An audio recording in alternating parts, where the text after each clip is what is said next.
Dulce encontró el cuaderno un martes por la tarde, 3 semanas después del entierro, cuando su padre ya había salido al campo y la casa tenía ese silencio pesado que no era paz, sino ausencia. Estaba doblado dentro de una media de lana café, escondido en el fondo del cajón más bajo del ropero, debajo de las sábanas de reserva que su madre lavaba y planchaba con una precisión que nunca fue para ella, sino para cumplir con alguien que exigía perfección en cada tela de la casa. Era un cuaderno pequeño, de tapas verdes descoloridas, con las esquinas dobladas de tanto uso y el lomo reforzado con un trozo de tela cosida a mano. Dulce lo sacó sin saber bien lo que era. Lo abrió. La letra de su madre era pequeña y apretada, como si cada palabra hubiera sido escrita con el cuidado de quien sabe que el espacio es limitado y no puede desperdiciar ni un renglón. El patio huele a jazmín esta mañana. Nadie más lo notó. Yo sí. Dulce se sentó en el suelo con el cuaderno en las manos y no se levantó en 2 horas. No eran poemas perfectos. No eran los poemas de alguien que había estudiado poesía ni que tenía tiempo de pulir las palabras. Eran los poemas de alguien que escribía rápido, en los minutos robados entre una obligación y otra, con la letra inclinada hacia adelante, como si corriera antes de que la interrumpieran. Pero en esa imperfección había algo que Dulce no supo nombrar de inmediato, y que tardó en reconocer porque hacía mucho tiempo que no lo sentía cerca. Había belleza, una belleza obstinada y pequeña, la belleza de alguien que mira un patio de tierra y un árbol de limón, y decide que eso también merece ser dicho. Las manos en el agua fría de la mañana. El frío primero duele, después uno se acostumbra, después ya no siente nada. Eso también es una forma de sobrevivir. Dulce cerró el cuaderno, lo apretó contra el pecho un momento, como se aprieta algo que se acaba de entender, que siempre estuvo allí y que nunca se supo ver bien. Su madre había tenido una vida interior que nadie en esa casa había conocido, no porque la escondiera por vanidad, sino porque era lo único que le pertenecía completamente, lo único que su padre no podía limpiar ni ordenar ni exigir que estuviera listo a cierta hora. Dulce metió el cuaderno en el fondo de su delantal y siguió el resto del día como si nada hubiera cambiado. Pero algo había cambiado. No sabía todavía de qué forma. Antes de continuar, necesito preguntarte algo. ¿Sabes cuántas personas están escuchando esta historia ahora mismo sin estar suscritas a este canal? La mayoría. Y lo entiendo. Uno llega, escucha, siente algo y sigue adelante sin detenerse. Pero hoy quiero pedirte que te detengas un momento, porque lo que estás a punto de escuchar no es solo una historia. Es una historia sobre una mujer que heredó el dolor de su madre y decidió convertirlo en algo diferente. Sobre lo que significa construir una vida con las propias manos cuando nadie te enseñó cómo. Sobre el miedo a abrirse cuando todo lo que conociste te enseñó a cerrarte. Y sobre la posibilidad real y concreta de que las cosas pueden ser distintas. Si eso es algo que necesitas escuchar hoy, entonces este canal fue hecho para ti. Suscríbete ahora. Es un gesto pequeño que a ti no te cuesta nada, y a mí me ayuda a seguir creando historias como esta. Historias que no entretienen solamente, sino que acompañan, que llegan en los momentos en que uno más necesita recordar que hay salida, que hay luz, que hay personas que lo lograron y que tú también puedes. Gracias desde ya. Dolores Ampudia había muerto en febrero, al final de una temporada de lluvias que había sido más larga y más fría de lo habitual. El médico del pueblo dijo que había sido el corazón. Dulce sabía que eso era verdad de una manera y mentira de otra, porque el corazón de su madre había estado cediendo durante años, no de golpe, sino despacio, de la manera en que ceden las cosas que cargan demasiado durante demasiado tiempo, sin que nadie lo note porque están hechas para cargar, y entonces nadie pregunta si están bien. Como decían los antiguos, su madre había muerto de pesar. De ese pesar que no aparece en ningún diagnóstico, pero que quien lo ha visto de cerca reconoce sin necesidad de que nadie se lo explique. Su padre, Aurelio Ampudia, era un hombre de trabajo y de pocas palabras, lo que en la ciudad podría haber pasado por virtud, pero en la cercanía de la vida doméstica era otra cosa. Era un hombre que no golpeaba. Dulce lo sabía, y en cierta manera eso había sido siempre la parte más difícil de explicar. incluso para ella misma, porque cuando no hay un golpe visible, es más difícil señalar lo que está mal. Lo que había era otra cosa. Era el silencio usado como castigo cuando su madre no tenía la comida lista a la hora exacta. Era la manera en que revisaba con un dedo los muebles buscando polvo, y no decía nada si los encontraba limpios, pero sí decía algo si encontraba cualquier rastro de descuido, con esa voz que no se elevaba, pero que pesaba más que un grito. Era la forma en que hablaba de su madre frente a otros, con esa condescendencia suave de los hombres que creen que administrar a una mujer es lo mismo que quererla. Era los pretendientes. Eso también era su padre. Dulce tenía 27 años, y su padre llevaba años tratando eso como un problema que había que resolver, como si ella fuera una propiedad que había permanecido sin uso demasiado tiempo, y eso representara algún tipo de pérdida. Los pretendientes que traía eran siempre hombres que él admiraba, lo que significaba que eran hombres parecidos a él, hombres con tierras o con negocios y con esa manera de mirar a una mujer, como se mira algo que podría ser útil dependiendo de sus condiciones. Dulce los había rechazado a todos, no con dramas, sino con esa firmeza tranquila que había desarrollado desde niña como respuesta específica a su padre, porque con Aurelio Ampudia los dramas no funcionaban, pero la firmeza tranquila lo desconcertaba lo suficiente como para ganar tiempo. Su padre decía que ella tenía problemas, que ningún hombre era suficiente para ella. Lo decía como si fuera un defecto, como si la capacidad de Dulce para reconocer lo que no quería fuera una enfermedad que necesitaba tratamiento. Lo que Dulce veía en esos pretendientes era a su padre. No exactamente, no siempre, pero sí lo suficiente. Ese gesto de autoridad natural que tienen los hombres que nunca han tenido que preguntarse si lo que hacen está bien, porque nadie en su vida les ha dicho que no. Y no quería eso. Lo había decidido desde niña, desde la primera vez que había entendido lo que veía en su casa, aunque tardara años en tener palabras para nombrarlo. Trabajar había sido su respuesta. Dulce lavaba ropa desde los 16 años, primero en el río con las mujeres del pueblo, después con clientas propias que la buscaban porque era cuidadosa y puntual, y porque la ropa que salía de sus manos quedaba con una blancura que otras lavanderas no conseguían. Su padre lo había tolerado con esa resignación de quien no aprueba, pero tampoco tiene argumento suficiente para prohibir, especialmente cuando el dinero que traía Dulce resultaba conveniente para la economía del sitio. Su madre nunca había dicho nada sobre el trabajo de Dulce frente a su padre, pero cuando estaban solas, a veces le tocaba la mano con esa suavidad que era su forma de decir las cosas que no podía decir en voz alta. Dulce había entendido ese lenguaje desde siempre. Era el idioma de las dos, construido en los años de convivencia en esa casa donde las palabras directas costaban demasiado. Aurelio Ampudia anunció a Remedios 6 meses después del entierro de su madre. No la presentó así, no con ese nombre y con ese orden, porque Aurelio no era un hombre que anunciara las cosas de frente. Lo que hizo fue traerla un domingo después de misa, como si fuera una visita casual, una señora del pueblo que venía a tomar café, y estuvo toda la tarde con esa incomodidad específica de los hombres que han hecho algo que saben que no va a recibirse bien y prefieren posponer el momento de nombrarlo. Dulce lo entendió en los primeros 10 minutos. Entendió la manera en que su padre le servía el café a Remedios antes de servirse él, lo que nunca había hecho con su madre. Entendió la manera en que Remedios miraba la cocina con ojos que medían y calculaban. Entendió el silencio de su padre cuando Remedios dijo que el patio podría quedar muy bonito con algunas flores, el mismo patio donde su madre había pasado 30 años lavando y tendiendo y barriendo, y donde nunca había habido flores, porque Aurelio decía que las flores atraían insectos. No dijo nada ese domingo. Sirvió el café, respondió lo que le preguntaron con cortesía, y cuando la visita se fue ayudó a recoger las tazas con esa calma que no era calma, sino la forma que tenía de procesar las cosas antes de que pudiera nombrarlas.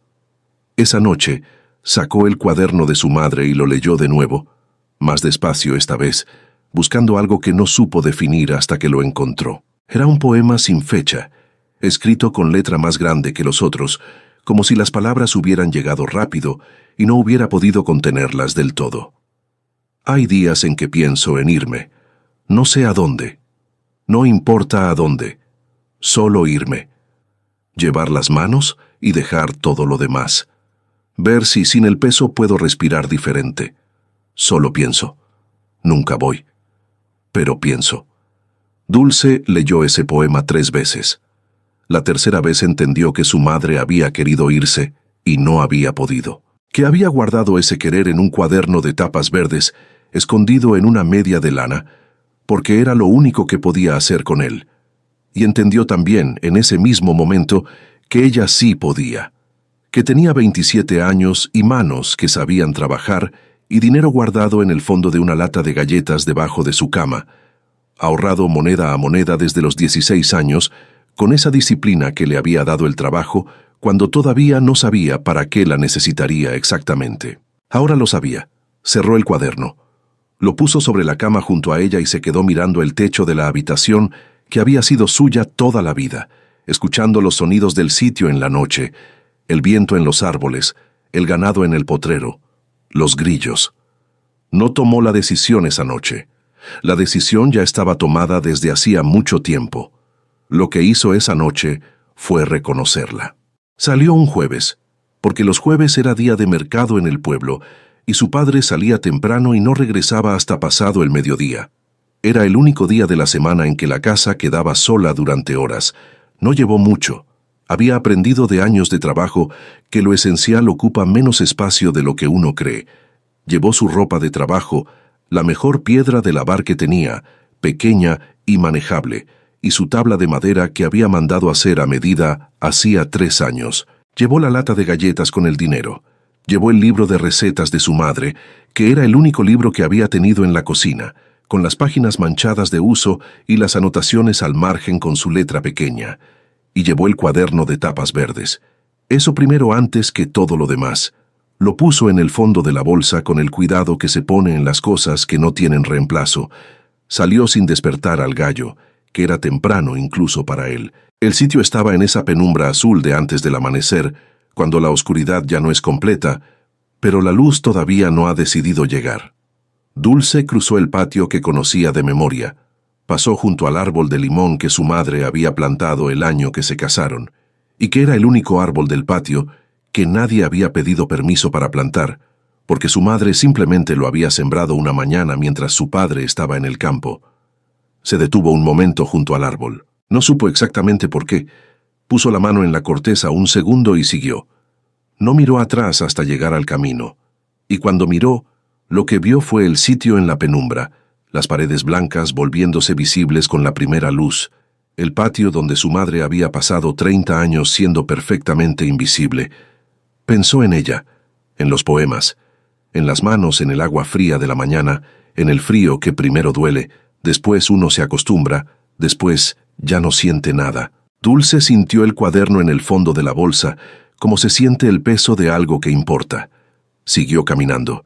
Había escuchado hablar de la propiedad meses atrás, en el río, mientras lavaba con las otras mujeres. Era una conversación entre Pascuala y la vieja Natividad sobre una casona abandonada en las afueras del pueblo de San Hilario, a 2 días de camino hacia el norte, que había pertenecido a una familia que se había ido dejando todo porque el hijo mayor había muerto, y los que quedaban no quisieron volver. Dulce había seguido lavando sin levantar la vista, pero había escuchado cada palabra con esa atención que se tiene cuando algo que parece casual empieza a parecerse a una respuesta. Había preguntado después, con el cuidado de quien no quiere que sus preguntas revelen demasiado. Había conseguido el nombre del hombre que manejaba el asunto, un administrador en San Hilario que recibía las rentas del municipio. Había mandado una carta a través de Pascuala, que era la única persona en el río a quien Dulce le había dicho algo parecido a la verdad, no todo, pero suficiente para que Pascuala entendiera sin necesitar más explicaciones. La respuesta llegó 3 semanas después. El precio era bajo porque la propiedad llevaba años sin uso y nadie quería hacerse cargo de lo que seguramente necesitaba. Dulce tenía en la lata de galletas más que suficiente. Había firmado los documentos en secreto un miércoles, con Pascuala como testigo, y había guardado los papeles en el mismo fondo de la bolsa donde ahora viajaba el cuaderno. El viaje a San Hilario duró 2 días en diligencia. Con una noche en un mesón de camino, donde Dulce durmió con la bolsa debajo de la cama y el cuaderno de su madre dentro, como si necesitara tenerlo cerca para que el sueño fuera posible. En la diligencia viajó con un matrimonio mayor que dormía la mayor parte del tiempo, apoyados el uno en el otro, con esa familiaridad tranquila de dos personas que llevan décadas en el mismo espacio y ya no necesitan hablar para comunicarse. Dulce los observó durante un rato y sintió algo que no era exactamente envidia, sino algo más complicado: la conciencia de que lo que veía era posible, que existía, que había hombres que envejecían junto a una mujer sin aplastarla, aunque ella todavía no supiera bien cómo reconocerlos. Llegó a San Hilario al mediodía del segundo día. Era un pueblo más grande de lo que había imaginado, con una plaza central de piedra y una iglesia de torre alta y un mercado que funcionaba todos los días. El administrador era un hombre joven con lentes redondos que verificó sus documentos con eficiencia y le entregó las llaves sin hacer preguntas que no fueran necesarias. 2 llaves de hierro oxidado, unidas por un cordón de cuero. Dulce las sostuvo en la palma un momento. Pesaban más de lo que esperaba para su tamaño. La propiedad estaba a 40 minutos del centro del pueblo, siguiendo un camino de tierra que se iba angostando hasta convertirse en sendero entre huizaches y mezquites. Un muchacho del mercado aceptó llevarla en su carreta a cambio de una moneda pequeña, y la dejó donde el sendero ya no daba para las ruedas. Dulce caminó el resto sola. La casona apareció al doblar una curva del sendero entre árboles que habían crecido sin que nadie los guiara durante años. Era grande, más grande de lo que la descripción del administrador había sugerido, con paredes de adobe grueso que conservaban la estructura aunque la pintura hubiera desaparecido completamente en la mayoría de la fachada. El techo tenía huecos visibles desde abajo. La puerta principal estaba cerrada con el pasador que una de las 2 llaves abría. Dulce entró. El interior olía a tiempo detenido, a polvo y a madera vieja y a algo vegetal que no pudo identificar. La luz entraba por los huecos de las ventanas en ángulos que revelaban el polvo flotando en el aire, como si el espacio tuviera su propia atmósfera suspendida. Había muebles, una mesa larga en la sala principal con 2 bancas, un aparador con las puertas desencajadas, una estufa de hierro en el rincón de la cocina que tendría trabajo antes de funcionar. En las habitaciones, una cama con el armazón de madera completo, pero sin colchón, solo las tablas. Una silla rota en el cuarto del fondo. Dulce recorrió cada espacio despacio, tocando las paredes, asomándose a las ventanas sin vidrio, probando los pisos con el peso del pie antes de confiar en ellos. Fue metódica, porque era su manera de estar en los lugares nuevos, entender primero lo que había antes de pensar en lo que faltaba. Lo que había: estructura sólida, muebles básicos, estufa reparable, un pozo en el patio trasero que al probarlo daba agua limpia aunque con esfuerzo. Un árbol de aguacate en el fondo del terreno que había seguido creciendo sin nadie, con frutos que nadie había recogido durante años cayendo solos al suelo. Lo que faltaba: todo lo demás. Dulce se sentó en una de las bancas de la sala. La banca crujió, pero sostuvo. Se quedó en silencio un momento mirando el espacio que la rodeaba. Entonces sacó el cuaderno de su madre del fondo de la bolsa. Lo puso sobre la mesa frente a ella. No lo abrió, solo lo miró. Hay días en que pienso en irme. No sé a dónde, no importa a dónde, solo irme. Aquí estaba, ya había llegado, ahora el trabajo. La primera semana fue descubrir lo que no sabía. Dulce entendía el agua mejor que la mayoría, porque había pasado años en ella. Sabía qué temperatura necesitaban las telas distintas, sabía qué hacía el jabón en diferentes tipos de suciedad, sabía leer el color del agua para saber cuándo estaba limpia y cuándo no. Pero el agua del pozo era otra cosa que el agua del río. Y la casona tenía una relación con la humedad que no era obvia hasta que llovió el tercer día y el techo cedió en 3 lugares que no eran los mismos donde los huecos eran visibles desde afuera. Reparó lo que pudo con las tejas que encontró apiladas en el fondo del patio, seguramente dejadas allí por alguien que había tenido el mismo problema antes que ella. Lo que no pudo reparar lo cubrió provisionalmente con tela encerada, mientras pensaba en cómo resolver el resto.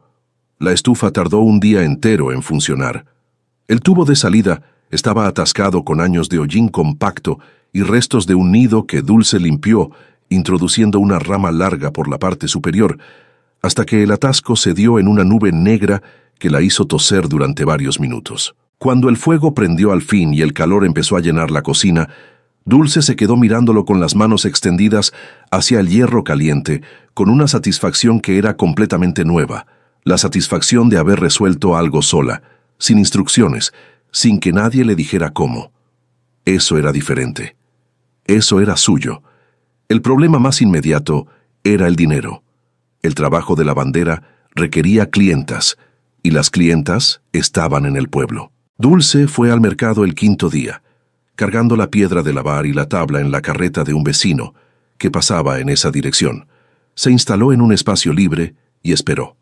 Las primeras clientas llegaron con desconfianza, esa desconfianza específica que se tiene con alguien nuevo de quien no se sabe todavía si cumple lo que promete. Dulce no prometió nada, solo mostró las manos y el trabajo que habían hecho. La ropa que devolvió al día siguiente habló por ella con esa elocuencia que no necesita palabras. Para el final de la segunda semana tenía 7 clientas fijas. Fue en el mercado que conoció a doña Esperanza. Era mayor, de 60 años o más, con el cabello completamente blanco recogido en un chongo bajo y una manera de ocupar el espacio que no pedía permiso ni lo necesitaba. Vendía jabones artesanales en el puesto de enfrente, jabones que olían a lavanda y a canela, y a cosas que Dulce no supo identificar de inmediato. Doña Esperanza la observó trabajar durante 2 días de mercado antes de acercarse. Cuando lo hizo, no lo hizo con pretexto. Se acercó directamente y le preguntó si era la que había comprado la casona del Camino Norte. Dulce dijo que sí. Doña Esperanza asintió como si eso confirmara algo que ya había calculado. Dijo que si necesitaba jabón para el trabajo que fuera a su puesto, que le haría precio de gremio. Y entonces, sin transición, dijo que el martes siguiente iba a haber una reunión de mujeres en su casa y que Dulce era bienvenida si quería venir. No explicó qué tipo de reunión. Dulce no preguntó. Fue el martes. La casa de doña Esperanza era pequeña y estaba llena de plantas en macetas que ocupaban cada superficie disponible con esa exuberancia de los jardines de quien tiene mucho tiempo y mucha paciencia. Las mujeres que estaban allí eran 6, de edades distintas, con trabajos distintos unidas por una familiaridad que claramente venía de tiempo. Había una costurera llamada Refugio que hablaba rápido y reía fácil, una maestra de escuela llamada Consuelo que escuchaba más de lo que hablaba, una mujer joven llamada Pilar que vendía verduras en el mercado y que tenía una manera de mirar el mundo con esa atención de quien ha aprendido a no fiarse del todo de las apariencias. Dulce fue escuchando más que hablando esa primera tarde. Era su manera en los lugares nuevos, entender el territorio antes de moverse en él. Pero doña Esperanza la presentó con una naturalidad que no dejaba espacio para la incomodidad. Dijo que Dulce era lavandera, y que había llegado sola y que estaba poniendo en pie la casona del Camino Norte, y lo dijo con ese tono que tienen las personas que reconocen el valor de algo sin necesitar que nadie lo valide. Refugio preguntó si era difícil vivir sola allá afuera. Dulce pensó un momento antes de responder.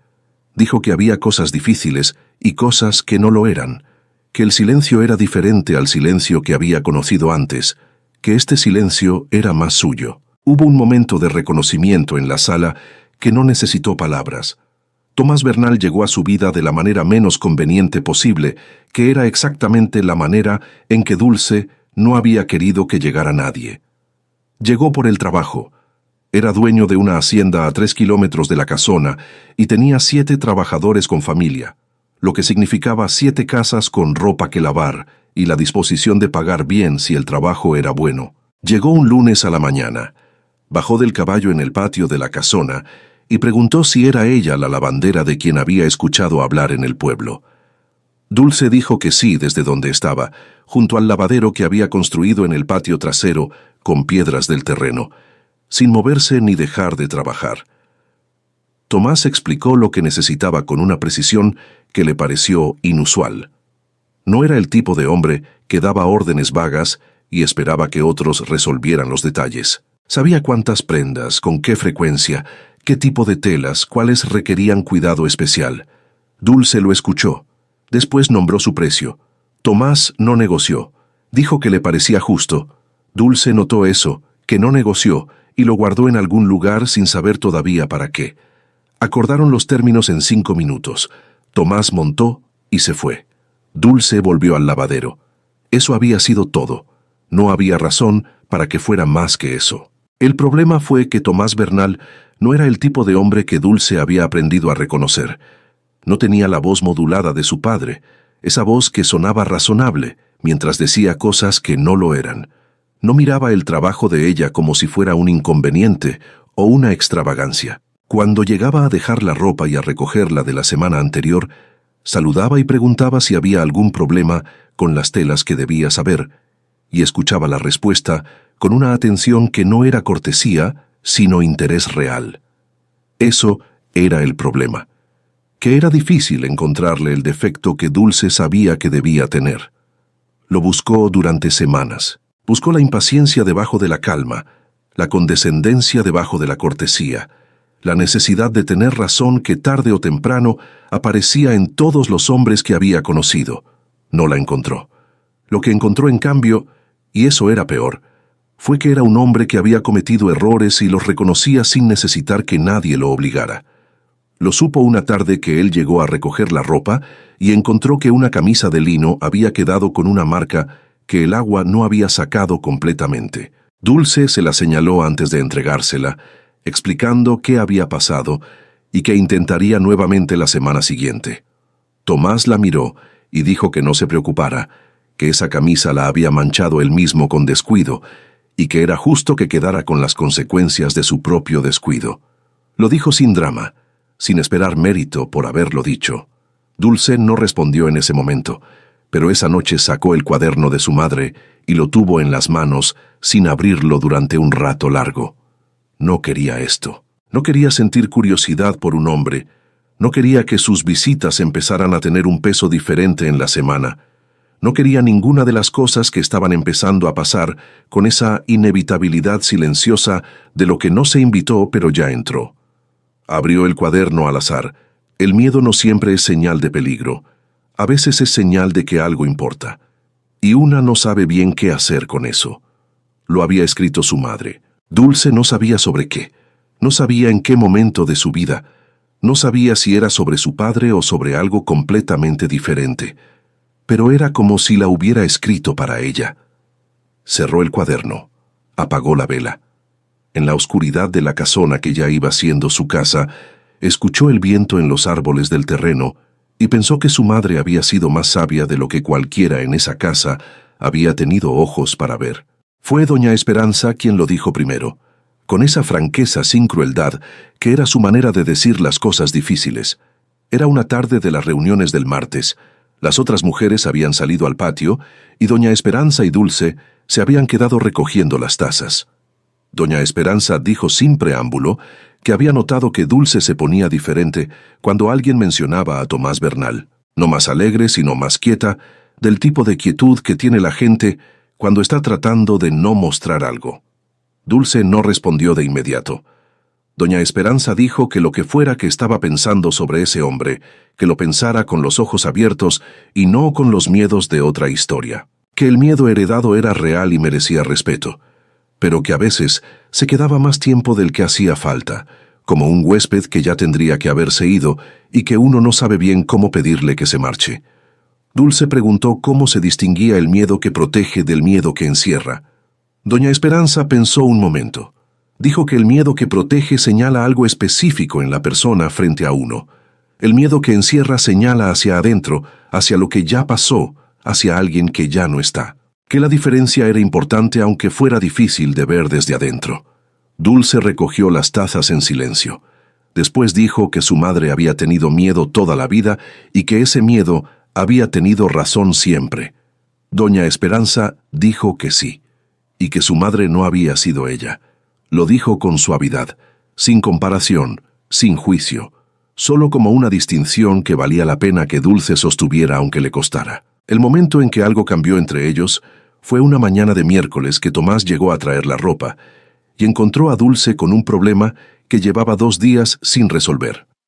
La piedra base del lavadero, una piedra de Río Grande y chata que servía de apoyo a toda la estructura, se había desplazado con las lluvias de la semana anterior.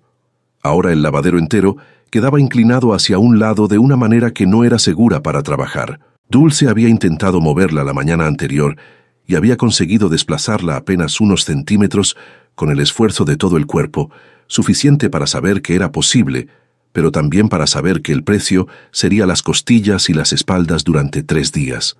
Tomás llegó, vio la piedra, vio el lavadero inclinado, vio a Dulce evaluando el ángulo con las manos en la cintura.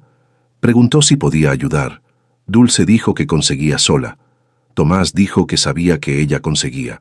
Que no era eso, que él tenía más peso en el cuerpo y que la piedra cedería más fácil con 2 que con 1, y que si ella se colocaba del lado opuesto guiando el ángulo mientras él empujaba, la piedra iría exactamente donde necesitaba ir en la primera tentativa en lugar de la cuarta o quinta. No lo dijo como cuestionamiento de su capacidad, lo dijo como observación práctica, de la misma manera en que lo hubiera dicho sobre cualquier trabajo que requiriera más fuerza de la que una sola persona podía dar de manera eficiente. Dulce lo miró un momento. Después dijo que sí. Ella se colocó del lado opuesto, las manos firmes sobre el borde de la piedra, guiando el ángulo exacto que necesitaba. Tomás empujó desde el otro lado. La piedra cedió en un solo movimiento limpio y quedó exactamente donde tenía que quedar. Los dos se quedaron mirándola un momento en silencio. Tomás dijo que había quedado bien. Dulce dijo que sí, que había quedado bien, y lo dijo mirando la piedra y no a él, porque mirarlo en ese momento le hubiera costado más de lo que estaba dispuesta a mostrar todavía. Tomás recogió su ropa y se fue sin decir más, pero en el camino, antes de montar, se volvió un momento y dijo que si necesitaba algo más que requiriera más peso que manos, que avisara. Dulce no respondió, pero tampoco dijo que no. Las semanas siguientes continuaron con ese ritmo de trabajo y de presencia que se había ido estableciendo sin que ninguno de los dos lo declarara. Tomás llegaba los lunes con la ropa, recogía la de la semana anterior, y a veces se quedaba más tiempo del necesario hablando de cosas prácticas, que poco a poco fueron dejando de ser solo prácticas. Fue también durante esas semanas que Pilar le dijo una mañana en el mercado, con esa manera suya de dar noticias directamente para que dolieran menos, que un hombre mayor con aire de sitio había estado en la plaza el día anterior, preguntando por una mujer joven lavandera que había llegado meses atrás de otro pueblo. Dulce no mostró lo que sintió.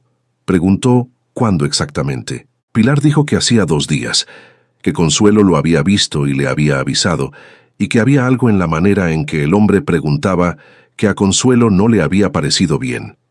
Esa manera específica de hablar de una mujer adulta como si fuera una propiedad extraviada.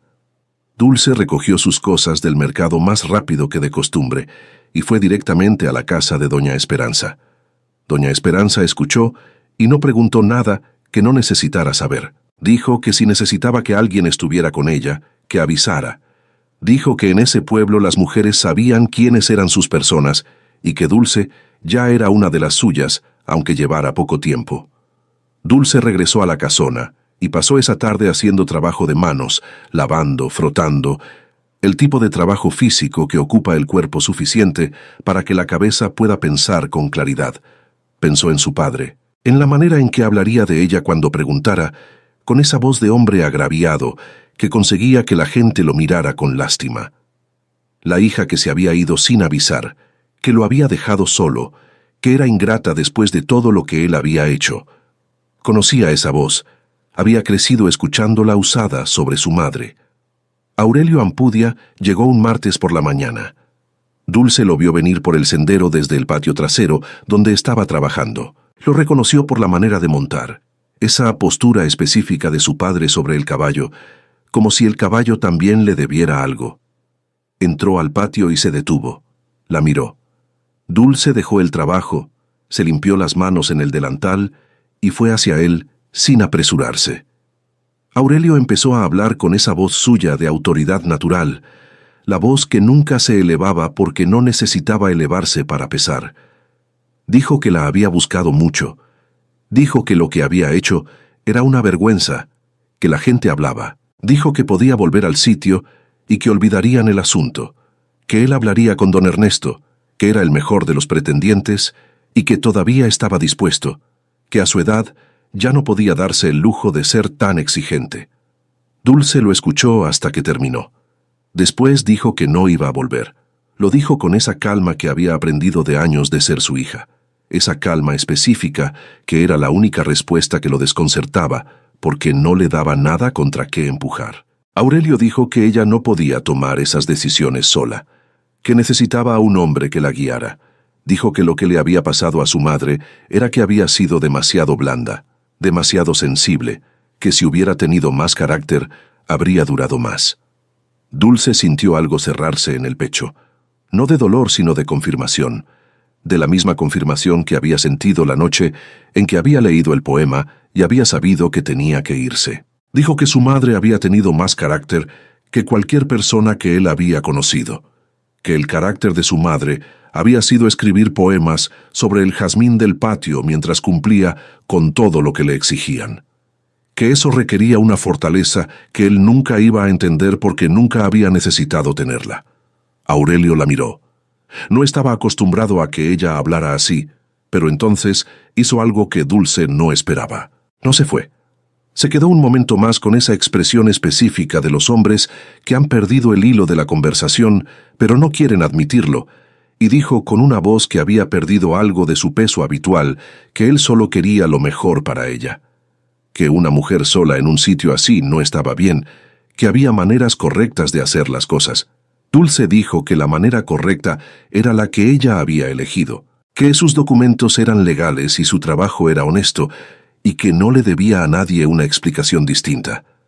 Aurelio se fue, pero en sus ojos, cuando montó el caballo, había algo que Dulce reconoció y que no la tranquilizó. No era derrota, era cálculo. Pasaron 12 días. Dulce había casi convencido a la parte de ella que seguía alerta de que su padre había entendido el mensaje, cuando una mañana, mientras lavaba en el patio trasero con el ritmo constante y físico del trabajo que la anclaba al día, escuchó pasos en el sendero lateral de la casona. No eran los pasos del cartero, ni los de ninguna de sus clientas. Eran pasos lentos, con esa cadencia específica de alguien que no viene a un destino, sino que se está tomando el tiempo de observar. Dulce siguió lavando sin voltearse. Escuchó. Los pasos se detuvieron cerca del borde del patio.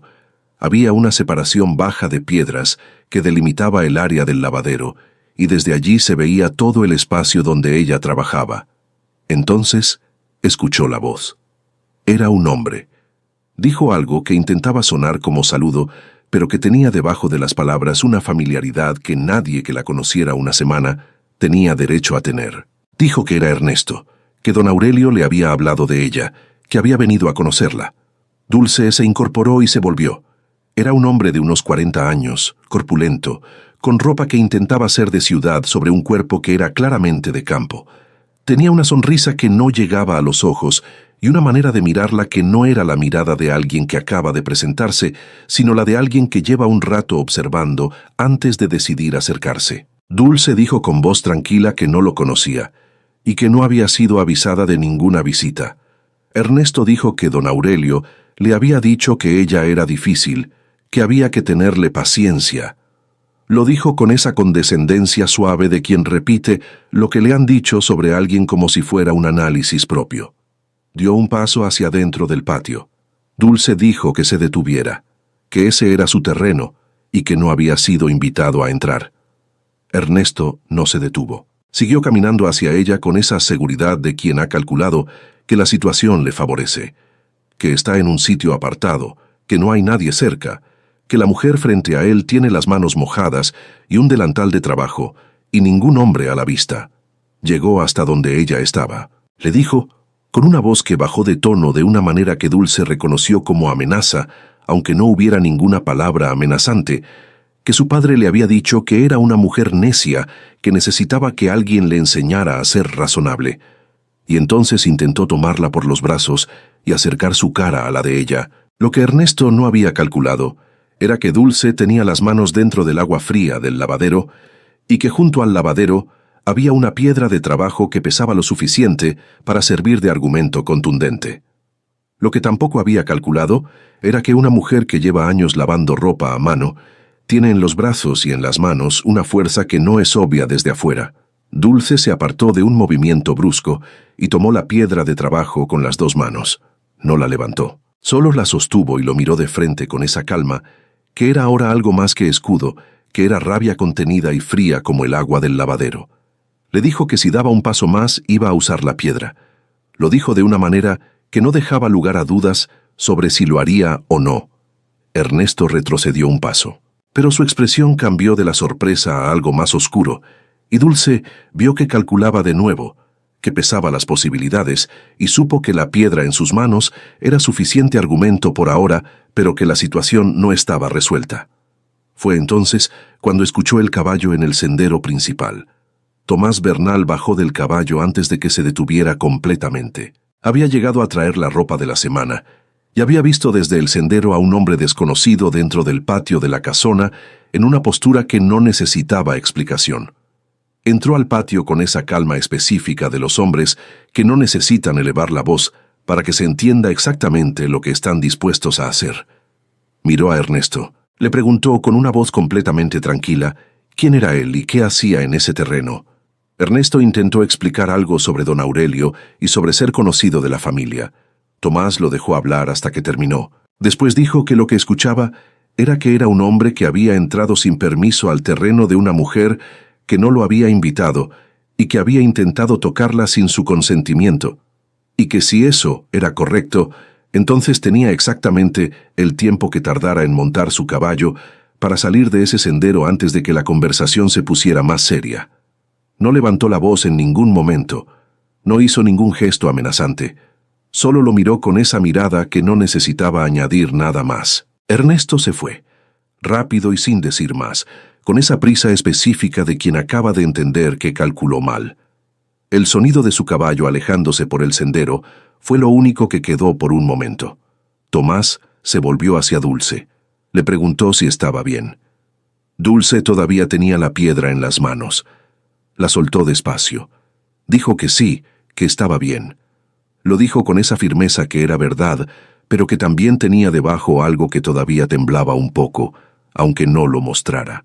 Tomás no dijo más en ese momento. Solo se sentó en el borde del lavadero y esperó, con esa presencia tranquila de alguien que entiende que a veces lo que se necesita no son palabras, sino simplemente que haya alguien. Dulce volvió al trabajo. Lavó durante un rato en silencio, y el silencio entre los dos no fue incómodo, sino del tipo que se forma entre personas que acaban de pasar por algo juntas sin haberlo planeado. Esa misma semana, un jueves de mercado, Aurelio Ampudia cometió el error de aparecer en la plaza de San Hilario. No había calculado que su hija estaría allí con sus amigas, o quizás sí lo había calculado, y creyó que encontrarla en público le daba ventaja, que ella no diría ciertas cosas donde la gente pudiera escuchar. Conocía mal a su hija, y conocía peor a las mujeres que la rodeaban. Dulce lo vio llegar desde su puesto del mercado. No se movió. Esperó. Aurelio cruzó la plaza con esa postura suya de hombre que tiene razones y viene a exponerlas. Cuando llegó hasta ella, empezó a hablar con esa voz de autoridad que era su única herramienta, la voz que en la casa del sitio había funcionado durante décadas porque no había nadie que la contrarrestara. Dijo que lo que había mandado a Ernesto era por su bien, que una mujer sola necesitaba un hombre que la protegiera, que si ella hubiera sido razonable desde el principio, nada de eso habría pasado. Doña Esperanza se acercó desde su puesto, con esa calma deliberada, de quien ha decidido exactamente lo que viene a hacer. Se plantó frente a Aurelio Ampudia, y lo miró con esos ojos que habían visto suficiente de la vida, como para no necesitar elevar la voz. Le dijo que todo el pueblo de San Hilario sabía ya lo que había hecho, que había mandado a un hombre de dudosa reputación, sin avisar a su hija, a la casa de una mujer que vive sola en un sitio apartado. Que ese hombre había entrado sin permiso a su terreno y había intentado ponerle las manos encima. Que eso no era protección, que eso era exactamente lo contrario de protección y que si él no veía la diferencia, eso decía todo lo que había que saber sobre qué tipo de padre había sido. Refugio se acercó también. Dijo con esa voz suya directa que un hombre que no puede proteger a su propia hija del peligro que él mismo mandó no tenía autoridad moral para hablar de lo que una mujer necesita. Consuelo, que era maestra y elegía sus palabras con la precisión de quien sabe exactamente el peso de cada una, dijo que lo que había hecho tenía nombre y que en un pueblo con alcalde y con cura y con gente que hablaba, los nombres de las cosas terminaban llegando a oídos de quienes correspondía. La gente del mercado había dejado de hacer lo que hacía. No todos se acercaron, pero todos escuchaban. Y Aurelio Ampudia, que era un hombre acostumbrado a que su voz fuera la última en cualquier cuarto, entendió en ese momento lo que era estar en un espacio donde esa voz no tenía el peso que él le había asignado siempre. Intentó decir algo sobre sus derechos como padre. Doña Esperanza le dijo que sus derechos como padre eran exactamente los que su hija adulta decidiera darle, ni uno más, y que a juzgar por lo que ella había decidido, que era irse con sus documentos legales y su trabajo honesto a construir su propia vida, esos derechos en este momento eran bien pocos. Aurelio miró a su hija. Dulce lo miró, no con rabia, no con triunfo, sino con esa mirada tranquila que era ahora algo completamente diferente a la calma de defensa que había aprendido de niña, que era la mirada de alguien que ya no necesita defenderse, porque ya no está en territorio que necesite defender. Le dijo, con voz baja pero clara, que si alguna vez quería tener una relación con ella que valiera algo, que empezara por entender que esa relación tendría que ser entre iguales o no sería de ninguna manera, que si llegaba a ese entendimiento, que escribiera, que hasta entonces, que la dejara vivir. Aurelio Ampudia salió de la plaza de San Hilario sin decir más. La gente del mercado volvió a sus cosas despacio, con ese murmullo específico de cuando algo que valía la pena ver ya terminó, pero todavía está en el aire. Doña Esperanza puso la mano en el brazo de Dulce un momento. No dijo nada. No hacía falta. Tomás se enteró al día siguiente. Llegó a la casona no el lunes habitual, sino un domingo, sin la ropa de la hacienda, sin pretexto de trabajo. Llegó directamente y le preguntó cómo estaba. Dulce dijo que bien. Después dijo la verdad, que bien pero cansada, que era diferente. Tomás se quedó. No preguntó si podía quedarse, solo no se fue, y Dulce no le dijo que se fuera, y eso entre los dos ya era un lenguaje que los dos entendían, aunque ninguno lo hubiera declarado. A partir de ese domingo, Tomás empezó a aparecer con más frecuencia. No todos los días, pero sí con una regularidad que ya no podía explicarse solo por el trabajo. Llegaba por las tardes, ayudaba en lo que había que hacer, se quedaba hasta que la luz cambiaba. A veces traía algo de la hacienda, a veces nada. Lo que traía siempre era esa presencia que Dulce había aprendido a reconocer como diferente, esa presencia que no exigía ni gestionaba ni llenaba el espacio con su propia necesidad de ser notada. Dulce lo dejaba quedarse, y cada vez que lo dejaba quedarse, era una pequeña decisión que iba en una dirección que ella todavía no nombraba, pero que ya no fingía que no existía. Lo que no había calculado era el cuerpo. El cuerpo tiene su propia contabilidad y cobra lo que se le debe en el momento menos conveniente. Dulce había sostenido la tensión de las semanas anteriores con esa disciplina que era su manera de funcionar, el trabajo, la rutina, las manos en el agua, los pies en el suelo. Había sostenido el susto del día de Ernesto y el esfuerzo del día en la plaza, y la vigilancia constante de los días de espera sin darse permiso de soltarlos completamente.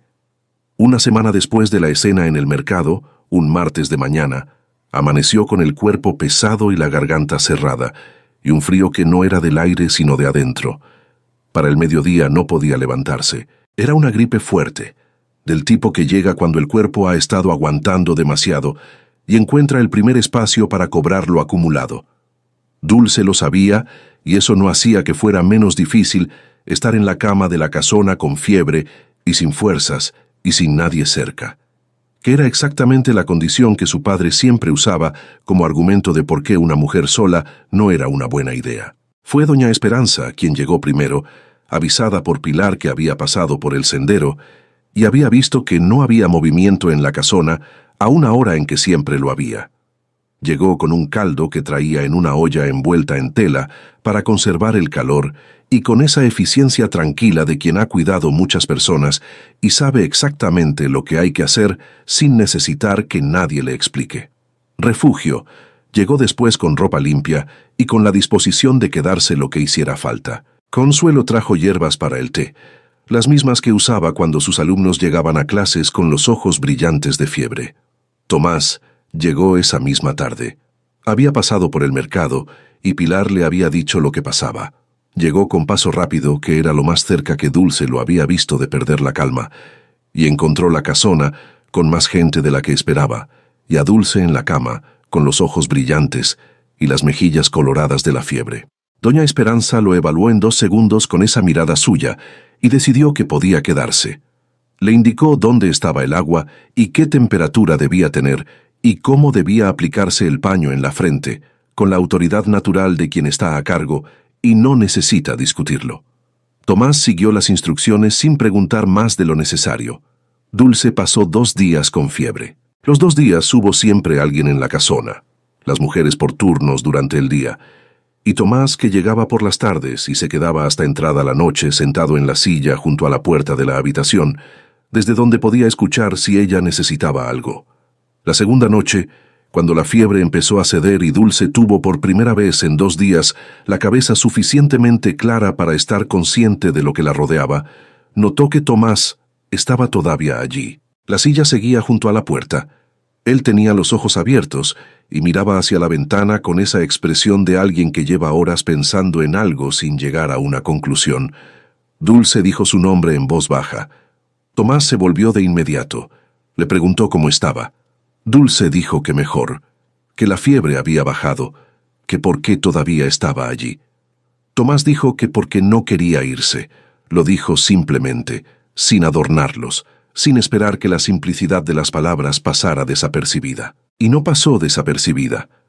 Dulce lo miró desde la cama con la cara todavía colorada de lo que quedaba de la fiebre y el cabello suelto sobre la almohada y los ojos que habían recuperado algo de su claridad habitual. Y en ese estado, que no era el estado en que una elige que la vean, lo miró de frente y no apartó la vista. Al tercer día Dulce se levantó. Todavía estaba débil, con ese cansancio específico que deja la fiebre cuando se va, que no es el cansancio del trabajo, sino algo más hondo, más parecido al vaciado. Pero se levantó, se lavó la cara con el agua del balde, se trenzó el cabello y salió al porche, con el cuaderno de su madre en las manos. El día era claro, con ese sol de la mañana que en San Hilario llegaba limpio y sin prisa sobre el terreno de la casona. El árbol de aguacate en el fondo proyectaba una sombra larga sobre la hierba que había crecido durante las semanas anteriores sin que ella tuviera tiempo de ocuparse de eso. Tomás llegó 1 hora después. La encontró en el porche con el cuaderno y se sentó en el escalón sin decir nada, con esa capacidad suya de estar presente sin necesitar llenar el silencio. Estuvieron así un rato. El sol subía despacio. Los pájaros en los árboles del terreno hacían lo que hacen los pájaros cuando nadie los molesta. Fue Dulce quien habló primero. Dijo que tenía miedo. Lo dijo directamente, sin preámbulo, de la misma manera en que había aprendido a decir las cosas que costaban, rápido y de frente para que el miedo a decirlas no fuera más grande que las palabras mismas. Tomás la miró. No dijo que no había razón para tener miedo. No dijo que él era diferente. Esperó a que ella continuara. Dulce dijo que había crecido viendo a su madre reducirse. No de golpe, sino despacio, año con año, como la ropa que se va gastando en los mismos puntos de tanto roce, hasta que un día uno se da cuenta de que ya no tiene remedio. Dijo que había decidido desde niña que no iba a vivir así, que prefería la soledad completa a esa otra soledad que es peor, porque tiene compañía pero es soledad de todas formas. Dijo que Tomás no era como su padre, que lo había buscado durante meses y no lo había encontrado, y que eso, que debería ser tranquilizador, en realidad la asustaba de una manera diferente, porque el miedo que conocía era el miedo a lo que reconocía, y lo que Tomás le producía era algo que no sabía bien cómo nombrar porque no lo había sentido antes. Tomás escuchó todo eso sin interrumpirla. Cuando ella terminó, se quedó en silencio un momento. no buscando las palabras correctas, sino dejando que las que tenía fueran suficientes. Dijo que entendía el miedo, que no iba a pedirle que no lo tuviera, porque sería pedirle que ignorara lo que había aprendido de toda una vida, y eso no era justo.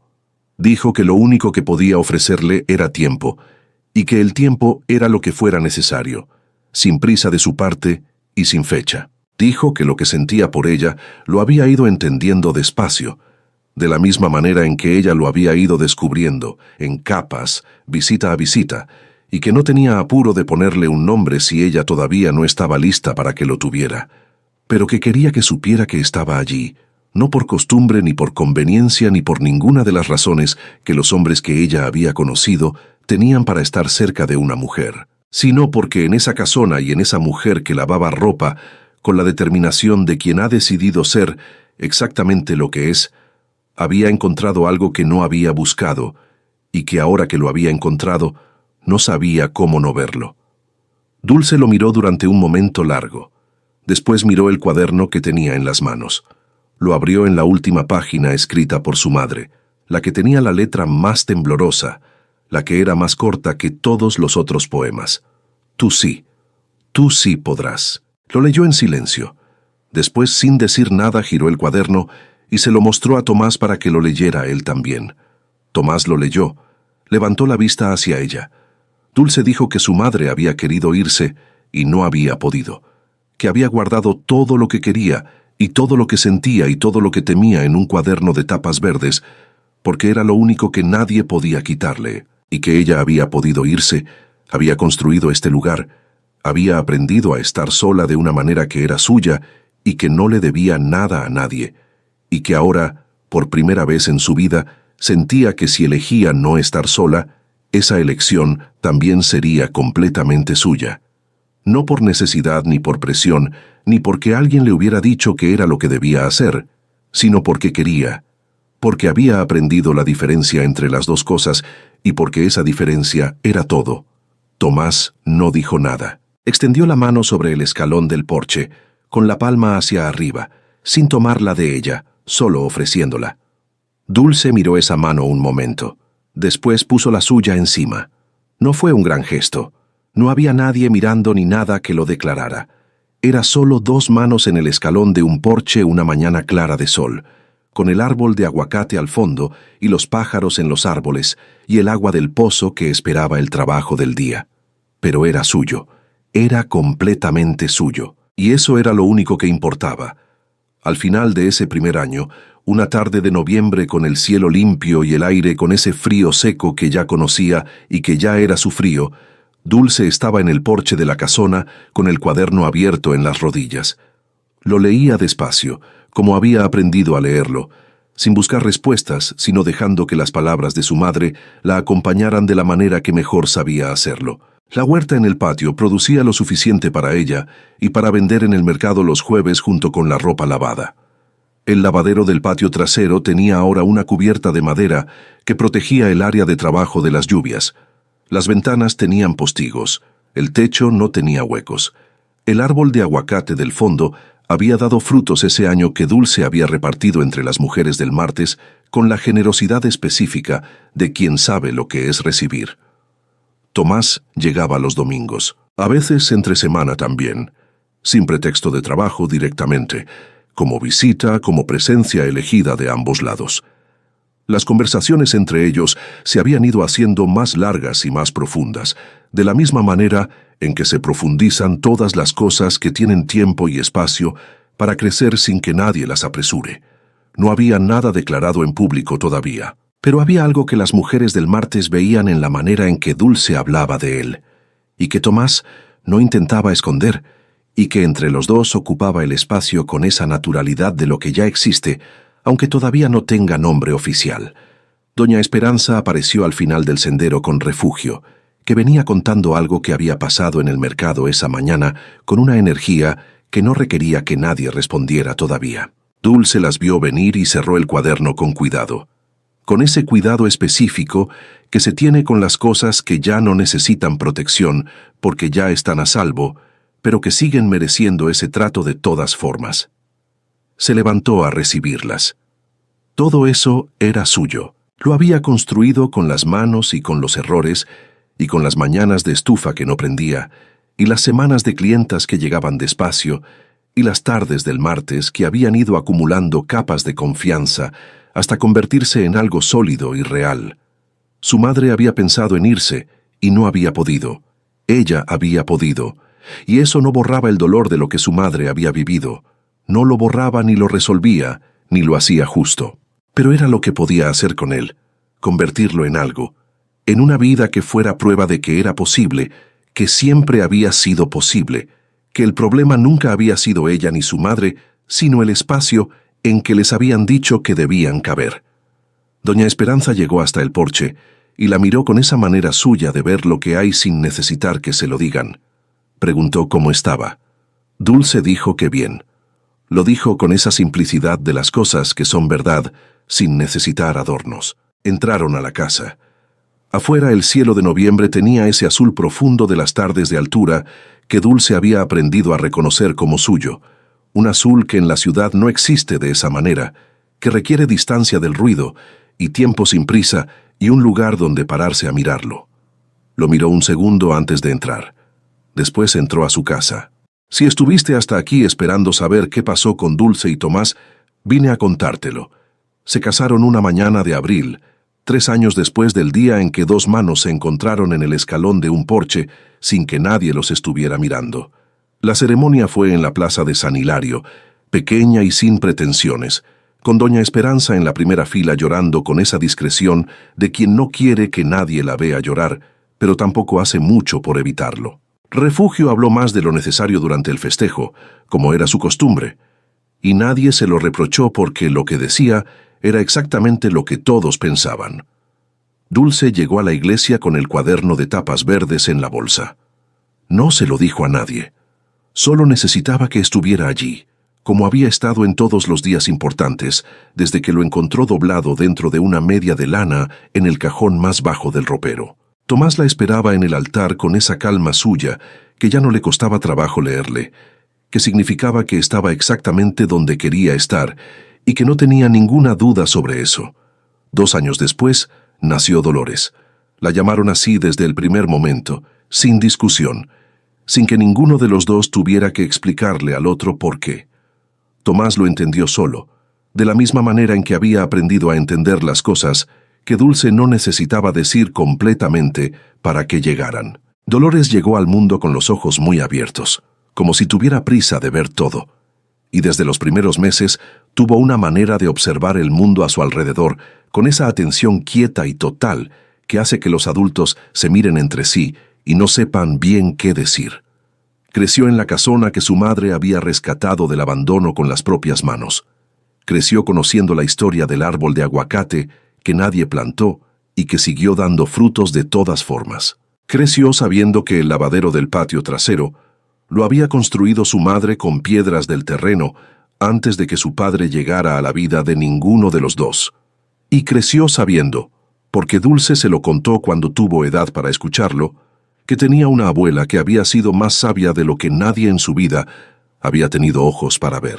Una abuela que escribía poemas sobre el jazmín del patio en los minutos robados entre una obligación y otra, que veía belleza en las cosas pequeñas aunque la vida no le diera muchas razones para buscarla, y que había guardado todo eso en un cuaderno de tapas verdes que había viajado en el fondo de una bolsa, hasta llegar a una casona abandonada en San Hilario, y que había acompañado a su hija en todos los días que valían la pena ser acompañados. Una tarde, cuando Dolores tenía 7 años, encontró el cuaderno sobre la mesa de la sala y lo abrió con esa libertad de los niños para tocar las cosas que les llaman la atención.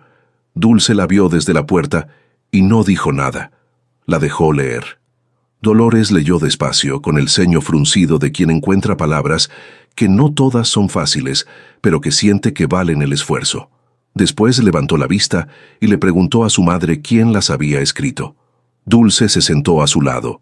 Le dijo que su abuela, que era una mujer que amaba el mundo, aunque el mundo no siempre le devolviera ese amor de la misma manera, que había tenido el corazón lo suficientemente grande para guardar belleza incluso en los días que no la merecían. Dolores miró el cuaderno un momento más.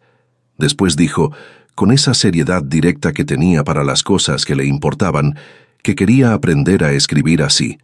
Dulce le dijo que sí, que iban a conseguirle un cuaderno. Esa tarde fueron las dos al mercado. Compraron un cuaderno nuevo de tapas azules esta vez, con las hojas en blanco, y el lomo cosido, y todo el espacio del mundo adentro. Dolores lo llevó a casa con las dos manos, con ese cuidado específico que se tiene con las cosas que uno ya sabe que van a importar aunque todavía no sepa bien de qué manera. Dulce la vio caminar adelante por el sendero de la casona con el cuaderno azul en los brazos y pensó en su madre, en el jazmín del patio que nadie más notó, en las manos en el agua fría de la mañana, en el poema más corto de todos, el de la letra temblorosa, el que decía solo 2 líneas. Tú sí podrás. Y pensó que su madre lo había escrito sin saber para quién, sin saber si era para ella misma, para la hija que dejaría atrás, para la nieta que nunca conocería, pero que había llegado, que de alguna manera, doblado dentro de una media de lana en el fondo de un cajón, había llegado exactamente donde tenía que llegar. Dulce entró a su casa detrás de su hija. Adentro, Tomás estaba poniendo leña en la estufa, y el olor de la cena llenaba la cocina, y Dolores ya había abierto el cuaderno azul en la mesa y estaba mirando la primera página en blanco con esa expresión de alguien que está a punto de empezar algo. Todo eso era suyo, de ella y de los que había elegido, y de la niña que escribiría su primer poema esa noche en un cuaderno azul, sin saber todavía que estaba continuando algo que su abuela había empezado en silencio, en los minutos robados, con la letra inclinada hacia adelante como si corriera. Querida amiga, querido amigo, si llegaste hasta aquí es porque algo en la historia de Dulce tocó algo real dentro de ti. Quizás conoces ese peso de crecer viendo lo que no debería verse, de aprender el miedo antes de aprender las palabras para nombrarlo. Quizás conoces la presión de quien te dice que lo que eres no es suficiente, que necesitas que alguien más te defina para tener valor. Quizás conoces también ese miedo específico de abrirte a algo bueno, ese instinto de buscarle el defecto a lo que no lo tiene, porque aprendiste muy temprano que el daño siempre llegaba de donde menos lo esperabas. Dulce no heredó la vida de su madre, heredó su fuerza, la parte que Dolores guardaba en un cuaderno de tapas verdes porque era lo único que nadie podía quitarle. Y con esa fuerza construyó algo diferente, no porque fuera más valiente o más capaz, sino porque tuvo la posibilidad que su madre no tuvo. Lo que vives hoy, lo que cargas hoy, no tiene que ser lo que llevas toda la vida. El dolor que viene de lo que viste puede convertirse en claridad sobre lo que mereces. El miedo que aprendiste puede volverse discernimiento si aprendes a distinguir lo que señala hacia el pasado de lo que señala hacia algo real. Mereces ocupar el espacio que naturalmente ocupas, sin reducirte, sin pedir permiso, sin esperar que alguien te autorice a existir de la manera en que eres. Eso siempre fue tuyo. Nadie te lo dio, y nadie puede quitártelo. Si algo de lo que vivió Dulce te resultó familiar, si reconociste en su historia algo que estás cargando, habla con alguien de confianza. Busca ayuda. Da el primer paso aunque sea pequeño y aunque la voz tiemble al darlo. Tu historia todavía se está escribiendo, y merece páginas mejores que las que alguien más decidió por ti.